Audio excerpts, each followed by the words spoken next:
Terima kasih Yang Mulia. Saya tentu akan menjawab sesuai dengan kapasitas saya sebagai anggota Komisi 8 DPR RI dan tidak akan menjawab hal-hal yang tidak terkait dengan mitra kami, karena sebagai saksi fakta tentu saya menyampaikan fakta dari apa yang saya alami. Kecuali kalau diizinkan saya bicara dalam kapasitas sebagai seperti tim saksi ahli. Ini sekarang saksi biasa. Saksi biasa. Siap, Yang Mulia. Terima kasih. Yang Mulia, seperti yang saya sampaikan tadi, bahwa menjawab Profesor Yusril Iza Mahendra terkait dengan bantuan El Nino.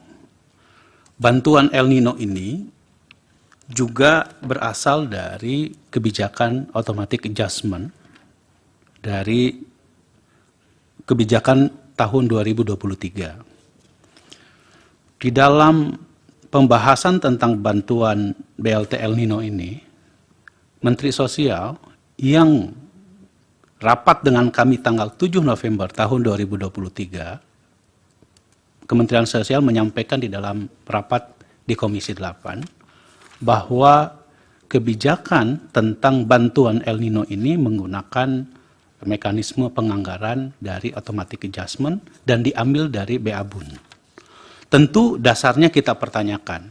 Dasarnya adalah Undang-Undang Nomor 28 Tahun 2022 tentang APBN Tahun Anggaran 2023 yang pada pasal, saya kira ini penting untuk disampaikan, pada pasal 32 poin E yang disebut dengan automatic adjustment. Jadi dengan adanya kebijakan tersebut, maka pemerintah memiliki keleluasan untuk menyesuaikan anggaran, terutama dalam konteks bantuan El Nino tersebut. Nah, di dalam rapat tersebut, Kementerian Sosial, dan saya kira tadi saya menayangkan tentang kesimpulan rapat kerja tersebut, bahwa anggarannya itu disampaikan sebesar 12 triliun dan itu didistribusikan, didistribusikan selama 2 bulan, yaitu bulan November dan bulan Desember. Nah, pada saat disampaikan di dalam rapat tersebut, pertama tentu Bu Mensos menyampaikan bahwa ini adalah penugasan dari rapat terbatas di sidang kabinet. Dan di situ kami eksplorasi, kami diskusi, atau kami membahas apa alasannya. Salah satu alasan yang disampaikan tentu, sebagaimana kita tahu, bahwa alasannya adalah karena dampak dari perubahan iklim yang menyebabkan terjadinya keterlambatan masa tanam dan tentu nanti berimplikasi terhadap masa panen. Itu yang disampaikan kepada kami. Tentu kami sekali lagi melalui proses kami tidak perlu sampaikan bagaimana perdebatan dari masing-masing fraksi terkait dengan kebijakan tersebut, tapi memang kami merasakan bahwa di masyarakat terkait dengan masa tanam itu mengalami masa mundur yang seharusnya bulan Desember, bulan November, mundur 2 bulan. Sehingga ini berakibat terhadap akses masyarakat terhadap kebutuhan seperti kebutuhan bahan pokok. Dan ini tentu akan berakibat kepada inflasi di tengah masyarakat. Oleh karena itu, atas dasar itulah kemudian kami memberikan, saya kira karena itu tidak perlu disetujui sifatnya, tetapi kami memberikan satu warning agar BLT El Nino ini betul-betul bisa disalurkan sebagaimana mestinya. Jumlah penerimanya sebesar 18,8 juta KPM yang diberikan baik secara cash transfer maupun melalui PT Pos. Itu Prof. Yusril. Yang kedua, soal apakah Presiden memiliki alokasi dana khusus terkait dengan misalnya Banpres, Saya terus terang saya tidak tahu karena bukan komisi kami, tetapi masa seorang menteri saja punya anggaran operasional, seorang presiden, beliau seharusnya juga memiliki kewenangan atau memiliki alokasi dana tertentu untuk bantuan seperti itu. Jadi oleh karena itu, bagi kami, apa yang dilakukan, tentu kami tidak bisa menjawab lebih pasti apakah seorang presiden secara kelembagaan memiliki anggaran khusus terkait dengan itu. Selanjutnya, kami pernah menyaksikan ya bahwa Bapak Presiden itu juga membagikan bantuan seperti PKH ya atau BPNT di satu daerah ya. Tetapi ini jauh sebelum pemilu karena program reguler tentu ini adalah tanggung jawab kementerian. Nah, yang dikumpulkan itu adalah mereka yang memang terdata di dalam DTKS. Jadi katakanlah di dalam satu penyerahan simbolik dikumpulkan KPM-KPM yang telah terdata, ya tidak bisa diaurkan begitu saja. Tetapi dia dikumpulkan dengan memang sudah terdaftar sebagai penerima bantuan yang ada di dalam DTKS. Jadi saya kira terkait dengan peran presiden tentu kita harus lihat dalam konteks bagaimana memastikan agar program-program tersebut betul-betul bisa disalurkan dengan sebaik-baiknya.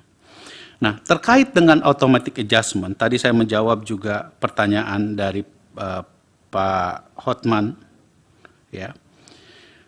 Sesungguhnya automatic adjustment itu bukan hanya terjadi pada bantuan El Nino. Sekaligus juga saya menjawab terkait dengan pertanyaan BLT BBM. Di tahun 2022, tanggal 1 September, kami juga membahas secara khusus di Komisi 8 tentang BLT BBM dan BLT BBM dan minyak goreng. Ya. Inilah yang kita sebut sebagai bantuan dalam kondisi tertentu.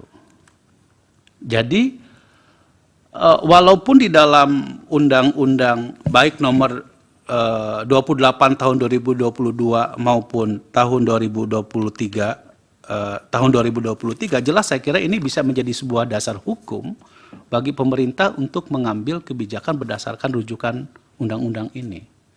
Dan memang tidak dijelaskan di sini ya penyelesaian anggaran tersebut memang menjadi hak pemerintah. Walaupun pelaksanaan dari misalnya program bantuan sosial itu dibahas bersama juga dengan kami. Nah, saya kira maaf Majelis, ya. memperjelas automatic adjustment itu sudah berlangsung berapa tahun, dari dulu atau gimana, atau hanya 2 tahun ini? Saya terus terang saja, kalau era COVID kita memiliki undang-undang sendiri terkait dengan saya lupa undang-undang tentang COVID. Itu kan jelas bahwa pemerintah diberikan fleksibilitas untuk yang disebut dengan PEN itu, program pemulihan ekonomi nasional. Nah, yang saya bawa di sini adalah Undang-Undang Nomor 19 Tahun 2023 dan Undang-Undang Nomor 28 Tahun 2022 ini jelas merupakan automatic adjustment. Sebuah penyesuaian anggaran disebabkan karena dalam bahasa undang-undangnya adalah pemerintah dapat menempuh langkah kebijakan yang berkaitan dengan pendapatan negara, belanja negara, dan atau pembiayaan anggaran untuk menghadapi ancaman yang membahayakan perekonomian nasional dan atau stabilitas sistem keuangan.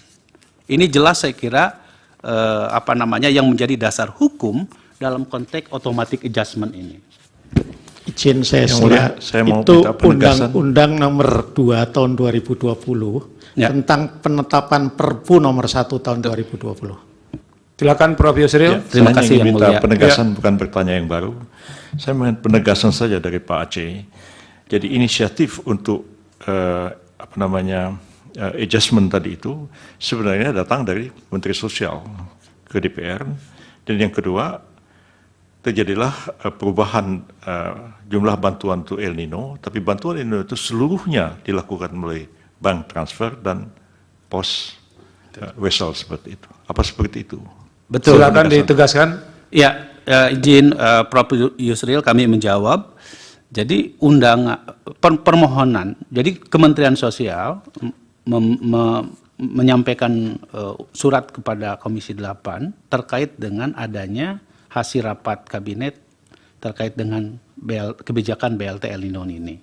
Sehingga kami mengundang Kementerian Sosial untuk membahas di dalam rapat kerja tersebut yang tertanggal 7 November. Jadi tentu sebagai bentuk pertanggungjawaban dari Kementerian Sosial, tentu karena dia punya mitra Komisi 8, ya beliau menyampaikan di dalam rapat Komisi 8 tersebut. Begitu. Dan kemudian disepakati bahwa memang proses penyaluran bantuannya itu yaitu dengan cash transfer dan juga melalui PT Pos.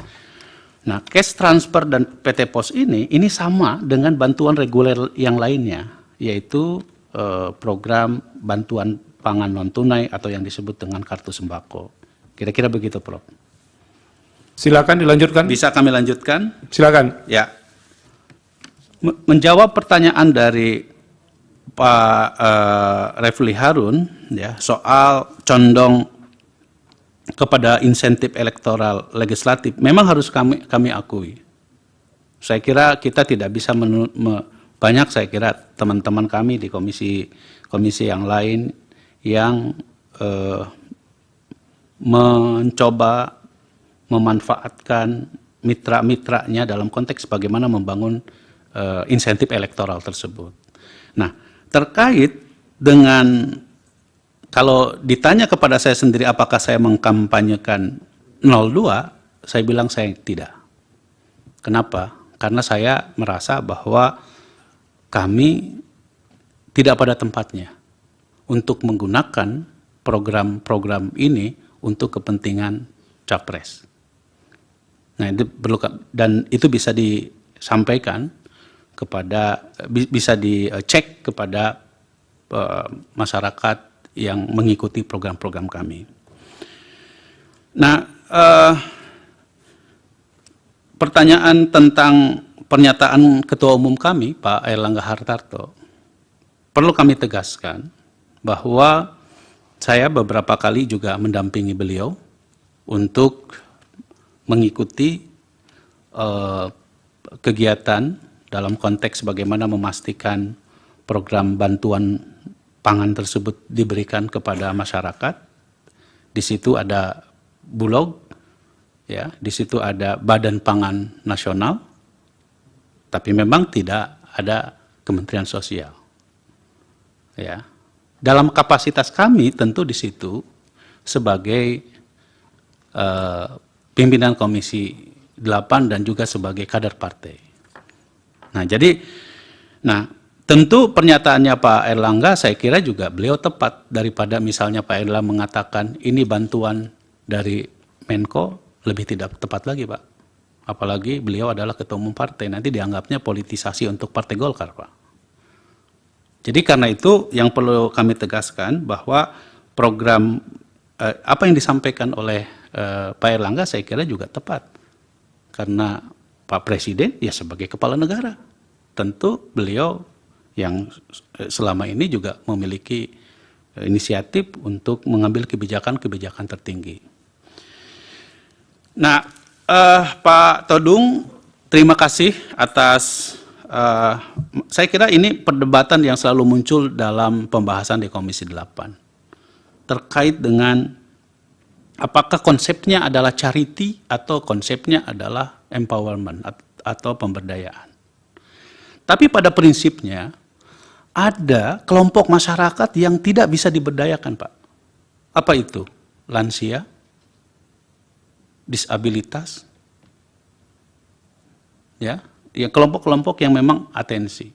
Atau memang masyarakat yang memerlukan bantuan secara langsung, misalnya dalam kondisi bencana. Saya kira kita juga harus mengklarifikasi. Walaupun tentu pemerintah sendiri saya kira punya program-program yang konteksnya adalah bagaimana melakukan empowerment. Misalnya di Komisi 8 kita ada program yang disebut dengan Pahlawan Ekonomi Nusantara dalam konteks bagaimana memberdayakan UMKM agar mereka. Pak Aceh yang mulia, boleh Ya. sedikit? Silakan. Yang saya maksudkan bukan empowerment Pak Aceh, tapi entitlement. Oke. Ya, jadi agak beda konsep empowerment dengan entitlement. Saya sih kalau boleh sedikit saya 1 menit saja. Tadi Pak Aceh sudah bicara mengenai beberapa hal, tapi saya punya pengalaman 5 tahun di Norwegia, negara yang disebut sebagai welfare state, dan saya kira kalau bisa konsep entitlement ini akan lebih ya menjamin tidak terjadinya politisasi. Ya. Dan kita bisa rumuskan lebih jauh bahwa ada yang betul-betul tidak bisa diperdayakan. Saya kira sih jawaban untuk pertanyaan seperti itu saya bisa ambilkan contohnya, tapi mungkin waktunya tidak cukup dalam kesempatan ini. Terima kasih. Cukup. Nanti Pak Aceh, nanti Bang Mulya, nanti kalau sudah selesai sengkarut ini nanti diundang saja ke Komisi 8, apa ide beliau tentang ini ke depan. Siap yang mulia. Silakan. Terima kasih. Saya kira juga sama apa yang saya sampaikan dari Pak Magdir ya, terkait dengan cadangan pangan dan lain-lain yang memang dalam pandangan pemerintah ketika terutama Kementerian Sosial menyampaikan tentang alasan kenapa mesti ada BLT El Nino, atau itu karena situasi yang memang mendorong agar kebijakan menjaga daya beli masyarakat, ya, mendorong agar masyarakat dapat memenuhi kebutuhan dasarnya lebih dimudahkan begitu terkait dengan kebutuhan cadangan pangan beras tersebut. Nah tentu DTKS ini atau data terpadu kesejahteraan sosial ini adalah para penerima bantuan sosial yang jelas sekali mereka memiliki kriteria-kriteria yang telah ditetapkan. Misalnya dari segi pendapatan, dari segi dilihat dari rumahnya, dilihat dari kondisi MCK-nya dan lain sebagainya. Itu semua tentu ada kriteria-kriteria tertentu dari penerima bantuan. Mohon izin majelis untuk bertegas saja, apakah waktu ke Jateng itu ya sebelum pemilu, apakah itu termasuk orang-orang yang termasuk dalam DTKS? Ya, waktu Jokowi datang secara simbolik, apakah orang-orang yang dikasih itu adalah yang termasuk dalam DTKS? Saya Oke, silakan. saya Pak tidak- Horman nanti kalau mau tanya ke saya dulu, izin saya baru boleh tanya. Silakan. Saya terus terang saja Pak Hotman, saya tidak tahu tentang kejadian yang ada di Jawa Tengah tersebut. Tetapi saya beberapa kali ikut serta di Cimahi kehadiran Bapak Presiden, ya, dengan mengumpulkan para penerima bantuan dari BLT PKH tersebut. Jadi orangnya sudah ada, dia adalah penerima Dalam DTKS. dalam DTKS itu. Jadi tidak sembarangan. Nah, apakah Komisi 8 melakukan evaluasi terhadap berbagai program tersebut? Tentu kami melakukan evaluasi, termasuk memastikan agar penerima bantuannya tersebut tepat sasaran. Karena salah satu masalah yang sering dihadapi di dalam konteks penyaluran bantuan sosial itu adalah soal data. Maka kami di Komisi 8 juga pernah membuat panitia kerja verifikasi dan validasi data kemiskinan, agar betul-betul bantuan sosial tersebut tepat sasaran, tepat guna, dan sesuai dengan apa yang dibutuhkan oleh masyarakat. Nah, Agak disederhanakan Pak Aceh. Ya. Dari Hakim ada 3 pertanyaan tadi. Silakan. Yang mulia, Yang mulia, saya boleh. Di besok masih ada pendalaman, jadi mohon bersabar Pak Magdir. Kalau semuanya dikasih kesempatan nanti di sini minta juga report kita. Ini banyak yang belum salat asar ini, termasuk para hakim. ya, yang mulia Pak Arsul senior saya yang hebat. Saya tentu Pak Arsul lebih berpengalaman dibandingkan dengan kami di DPR. Tetapi ketika tadi saya menyampaikan ini ada 2 undang-undang yang mendasari dari automatic adjustment, termasuk juga tadi yang disampaikan soal Perpres terkait dengan kesejahteraan sosial. Tapi saya ingin menegaskan yang mulia bahwa tentang perlindungan sosial ini merupakan belanja menurut fungsi. Jadi bukan belanja berdasarkan atas institusional. Kenapa menurut fungsi? Karena di sini pula bahwa soal perlindungan sosial ini adalah tugas negara yang lintas sektoral. Bukan hanya pada kementerian tertentu, tetapi harus melibatkan berbagai kementerian dan lembaga-lembaga yang lain. Karena itu maka tadi kalau kita masih menyebut bahwa perlindungan bantuan sosial 497 triliun, menurut saya itu tidak tepat. Kita harus klarifikasi. Ya bantuan sosial apa yang disampaikan oleh Kementerian Sosial dan apa yang menjadi tugas dari Kementerian Kesehatan, Kementerian Pendidikan dan Kebudayaan. Nah, itulah yang disebut dengan bantuan sosial. Subsidi bukan bagian dari bantuan sosial. Itu perlindungan sosial. Payung besarnya adalah perlindungan sosial. Jadi kita harus bedakan. Karena fungsi dari bantuan sosial efeknya beda. Fungsi dari jaminan sosial efeknya juga beda. Fungsi dari perlindungan sosial juga subsidi konteksnya juga beda. Jadi saya kira kita harus lihat bahwa ini adalah yang mulia merupakan merupakan fungsi gitu ya, belanja menurut fungsi. Kemudian yang mulia Pak Guntur, beliau mempertanyakan kepada kami terkait dengan tadi ya, apakah di dalam proses metode penyalurannya tersebut memang kan ada dua tadi Pak, ada cash transfer, ada penyalurannya melalui PT Pos. Nah, yang PT Pos ini ya, itu kami bisa hadir pada saat penyalurannya. Karena PT Pos biasanya mengundang KPM ke pos, lalu kami hadir di situ. Atau PT Pos mengundang KPM-nya, itu di kantor-kantor desa, kita hadir di situ. Untuk atas nama pengawasan, Pak. Sekali lagi, atas nama pengawasan. Tapi ada elektoral di situ. Ya, itu kalau ada alhamdulillah. Iya, silakan. Nah, terakhir dari yang mulia Ibu Eni, bahwa di dalam presentasi kami ada anggaran perlindungan sosial yang lain yang lebih besar, sebesar 53,1 triliun. Kalau kita lihat catatannya adalah untuk bencana, untuk iuran JKP, untuk bansos lainnya, untuk cadangan penanggulangan bencana, dan belanja lainnya yang belum dialokasikan. Ini konteksnya juga saya kira kita tahu bahwa kita ini kerap kali suka terjadi bencana. Tentu mesti ada satu fleksibilitas anggaran pada saat menghadapi kemungkinan-kemungkinan tersebut. Sepengetahuan saya begitu, Ibu. Saya kira demikian. Terima kasih Pak Aceh. Pak Wahid, silakan. Yang mulia, pertanyaan saya belum dijawab tadi. Yang apa itu? Pertanyaan saya bahwa ada situasi kegentingan Ya, apa ada nggak mendasari situasinya Pak kebijakan Aceh? Situasi kegentingan berbeda sehingga tahun 2020. apa? Yang adjustment tadi itu digunakan. Apa justifikasinya itu yang ditanya oleh Pak Sira tadi? Ya, salah satu yang disampaikan, yang mulia izin, salah satu yang disampaikan oleh pemerintah kepada kami dan kami tentu menyetujuinya adalah soal mitigasi El Nino itu memang terjadi di masyarakat. Ya, keterlambatan masa tanam, gagal panen, itu membuat masyarakat menjadi sulit untuk mendapatkan ketersediaan beras. Di samping juga kita tahu inflasi kalau tidak ditahan melalui beras, dan salah satu saya bukan ekonom, tetapi kita mendapatkan banyak informasi bahwa memang kondisi kalau tidak ditahan dengan bantuan sosial, inflasi akan mengalami kenaikan. Kira-kira begitu. Oke, terima kasih Pak Wahid. Terima kasih Yang Mulia. Untuk pertanyaan Yang Mulia Pak Guntur sudah dijawab oleh Pak Aceh, saya kira sama.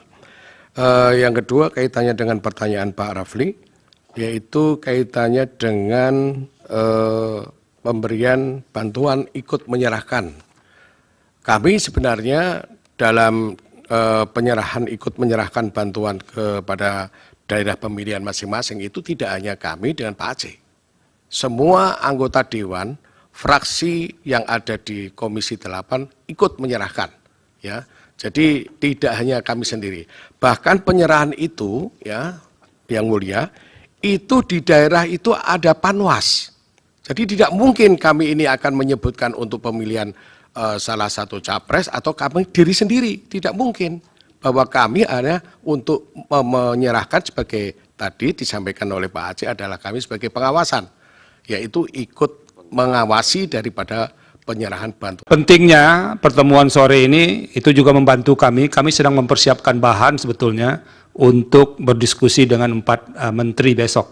Jadi pertanyaan dari pemohon 1, pemohon 2, penjelasan dari Pak Aceh, Pak Wahid, juga apa yang disampaikan oleh kuasa pihak terkait, itu akan kita susun malam ini menjadi bahan yang nanti besok didalami kepada 4 menteri yang akan hadir besok pagi.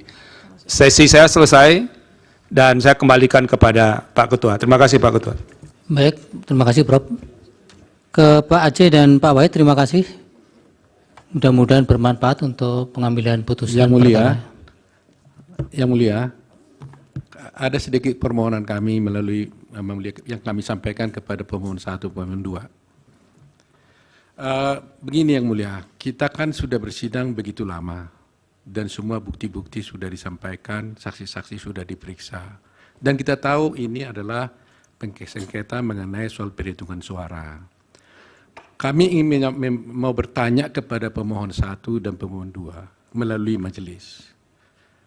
Apakah sudah sampai sekarang ini pemohon 1 bisa menjelaskan kepada kami atau pada persidangan ini sebenarnya berapa sebenarnya jumlah suara yang menurut pemohon yang disengketakan ini yang dimiliki oleh pemohon? Semua kan sudah tertuang dalam permohonan Ya, masing-masing. siapa tahu setelah ada persidangan ini sampai sekarang. Nanti kami akan break dulu. Ya. Setelah Pak Aceh dan Pak Wahid meninggalkan ruangan, kita sholat asar dulu dan mungkin baru kita buka kembali setelah buka puasa pukul 19.30. Mungkin nanti kalau toh besok juga masih ada pertemuan. Oke, Pak Aceh terima kasih ya dengan Pak Wahid sudah bisa meninggalkan tempat dan untuk memberi kesempatan sholat asar dan sekaligus buka puasa sidang diskorsing sampai dengan pukul 19.30.